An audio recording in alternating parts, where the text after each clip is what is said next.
ಏನಿದು ಕ್ಷುಲ್ಲಕ ರಾಜಕಾರಣ.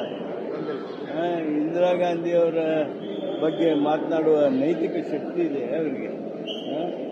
ಘೋಷಣೆ ಇಲ್ಲದೆ ಎಮರ್ಜೆನ್ಸಿ ತಂದಿರತಕ್ಕಂಥ ಬಿಜೆಪಿ ಪಕ್ಷ ಏನು ಮಾತಾಡ್ತದೆ? ಸಂವಿಧಾನವನ್ನೇ ಬದಲಾಯಿಸಿಬಿಡಬೇಕು ಅಂತೇಳಿ ಹೊರಟಿದ್ದ ಪಕ್ಷ ಜನರ ಒತ್ತಡ, ಜನರ ಆಕ್ರೋಶ ನೋಡಿ ನಿಲುವನ್ನು ಬದಲಾಯಿಸ್ಕೊಳ್ತೀವಿ. ಇವ್ರಿಗೆ ಏನು ನೈತಿಕ ಶಕ್ತಿ? ಸರ್, ರಾಜ್ಯದಲ್ಲಿ ಮತ್ತೆ 3 DCM ಆಗಬೇಕು ಅಂತ ಒತ್ತಾಯ ಮಾಡ್ತಾರೆ ಸಚಿವರೆಲ್ಲ. ಸತೀಶ್ ಜಾರಕಿಹೊಳಿ, ರಾಜಣ್ಣ ಅವರು 3 DCM ಆಗಬೇಕು ಅಂತ ಸರ್ ನೋಡಿದ್ರೆ ಪತ್ರಿಕೆಯಲ್ಲಿ ಗಮನಿಸಿದೆ. ನೀವು ಸಚಿವರಾಗಿ ಏನ್ ಹೇಳ್ತೀರಿ ಸರ್? ಪತ್ರಿಕೆಯಲ್ಲಿ ಗಮನಿಸಿದೆ, ಅಷ್ಟೇ ಹೇಳ್ಬೋದು. ಅಲ್ಲ ಸರ್, ಲಿಂಗಾಯತ ಸಮುದಾಯಕ್ಕೂ ಕೊಡಬೇಕು ಅಂತ ಒತ್ತಾಯ ಆಗ್ತಾ ಇದ್ದಾರೆ DCM. No reaction. News first, ನಿರ್ಭೀತಿಯಿಂದ ನಿಮ್ಮ ಪರವಾಗಿ.